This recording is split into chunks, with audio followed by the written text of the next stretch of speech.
Hi everyone, Chris here, taking a look at one of those little retro consoles. Now there's a lot of them out there that all do this similar kind of thing, and we've even got the official systems too as well, like you've got the Nintendo Classic, Super Nintendo Classic, the PlayStation Classic. Now those are normally limited to only about 20 games or 25 games, but this right here, this is the RES2K. It's a pre-configured model that you can get from Trading Shenzhen, and they sent this out to me to review. So what it has is 12,000 games, and it emulates about 20 classic consoles. So if you're like me, I grew up in the 80s, of course, 90s I did a lot of gaming, and I played a lot of arcade games, PlayStation, I had an Atari Lynx, Super Nintendo, and even the first PlayStation as well. Then this is the ideal kind of system to go for if you don't want to go through all that painstaking setup process and having to make and build one of these yourself. Then this is definitely something worthwhile to check out. Now there's a lot of cases out there, of course, for the Raspberry Pi, the 3B that this is using, but I like this one. This is a classic Nintendo here. Build quality is good, the plastics. Now you will notice that the USB port here is a little bit crooked. I plugged in a connector to that and it's fine, no problems. I like the fact they've gone with a hardware click-in style power button here and a reset button too. And we've got a status LED. Right under here we have a LAN, which is 100 megabits, and another two USB 2 ports. And then on the back you will find our full-sized HDMI 1.4a. We also have 3.5 video and audio out, and then micro USB in for power. And that SD card reader is on the right-hand side. Now, if you are wondering about what quality micro SD card they have gone with, well, don't, because it's a 64 gigabyte Samsung Evo one here. It's an original one, and it's got very good speeds to it, so it's not going to bottleneck or hold up any of the system. And of course, that's where all of our preloaded 12,000 ROMs are going to be. And we also have included our charger, so that's just the micro USB one, so it's 5 volts, 4 amps. Now, a lot of mobile phone chargers that are 5 volts won't actually output the 4 amps, so bear that in mind. So if you're thinking of using one of them, it probably won't give you sufficient enough power output from it. We get an HDMI cable and then a USB extension cable. Now you can use a whole range of controllers, of course, with this, but I've got this one, so it's matching the classic Nintendo here, but of course it has more buttons, because if you remember, the original Nintendo controller just has the 2 there.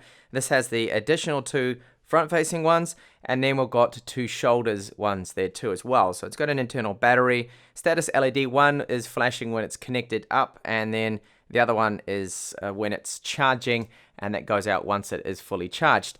Now, how does the controller actually feel? So, of course, the ergonomics back then is not brilliant. It's all squared off, but it's a nice little size, super lightweight, and I like the fact that it is Bluetooth. Now, you can plug it in and use it wired as well if you wanted to, but I prefer having Bluetooth, no cables, of course, between me and the console. So the overall feel of the D-pad here, that's fine. It's good. And then the buttons themselves, good feedback, no problems here. And this, of course, is from 8-bit Do. As you can see, it's the N30, so it is missing 2 analog controllers. So as soon as you power it on, it boots up quite quickly, and you get greeted with this very nice menu system. Now, a lot of you will probably recognize this, and that's because it is running the RB emulation station. It's version 18 that I have. Now, just before we go and have a look at all the different consoles and systems that can emulate, I'll just quickly go through the settings here. So it's all straightforward. We do have network setting options. Game settings are one of the interesting ones in here as well that I think would be useful for a lot of people, is this right here too, is the auto load and save. So it's using like save states, and if you're really into a game and as soon as you exit out of it, then it will be able to save that for you. A few other settings to tweak with if you want. There was also net play as well if you wanted to play over the internet, sound settings as well. Now I've turned off the menu audio because it's using a lot of soundtracks from these games, and I don't really want to have any copyright issues. So what have you got? Lynx. So the Atari Lynx, that in fact was my first portable handheld console. Really good system back in the day for what it could do. A MAME is on there as well, so have a look at how many games you've got. It's just a huge selection. So Street Fighter's on there. Sega Master System, Sega Mega Drive, which is also known as the Genesis in the States that was, and Nintendo 64. So that emulation doesn't work, okay? Nintendo 64, well, it does work, but it doesn't look great at all because there's problems with the textures and things. It will give you a playable frame rate, but I can't screen capture it because the resolution is so low. So Neo Geo, or your favorite titles on there, like Fatal Fury series, they're all there.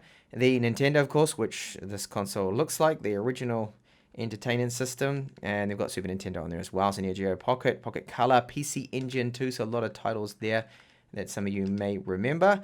Doom, so a standalone Doom port there. PlayStation Portable.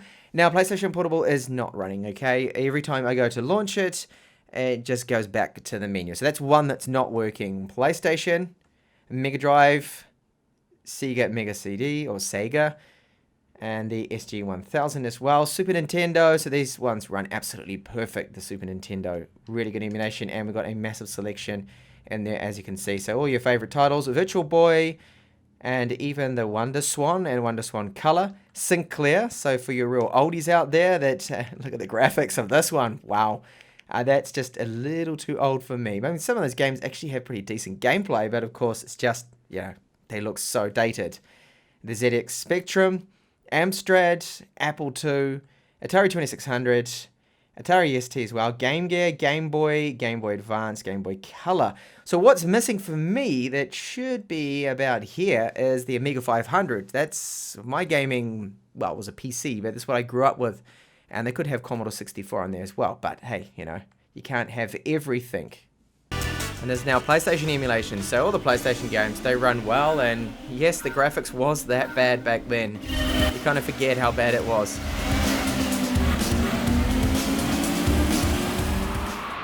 Super Nintendo emulation is working just fine. As you can see, this is Final Fantasy 3, and the Mode 0 works as well, so that was that 3D effect they used to use.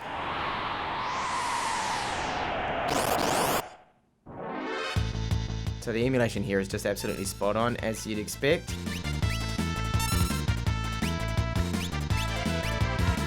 It actually seems to be running a little bit faster than I can remember, but that was probably because we were on PAL. So you can see right now with the Atari Lynx emulation, it is spot on perfect as I remember. I used to play this as a kid a lot. And that's why I've still got at least, some skill in this. And this is the BMX challenge, which is actually quite hard. Ooh, wrong button.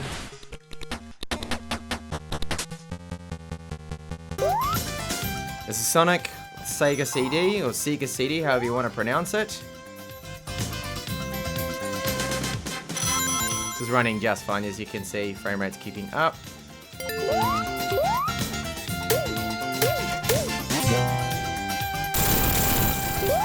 Now we'll run Game Boy Advance titles. Of course, that tiny little screen now upscaled looks absolutely terrible.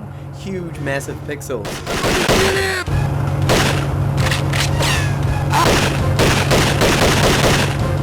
But at least it is playable if you wanted to relive some of those classics you used to play.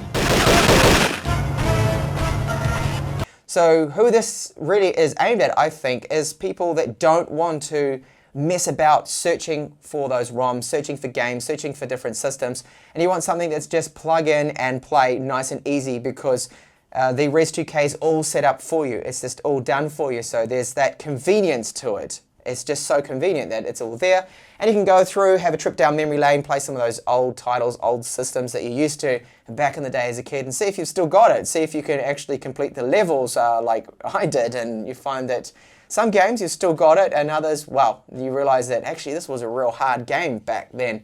And yes, there are some shocking graphics out there. The evolution of games you can see now, from modern titles to what you get with these emulators, is just amazing to see how far we have come. So, cool little system.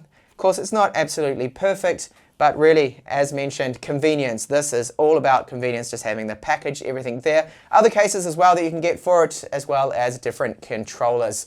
Thanks a lot for watching this different retro emulation video from me, and I do hope to see you back in the channel. If you liked it, please do give a like, and also think about subscribing for plenty of tech reviews from me. Bye for now.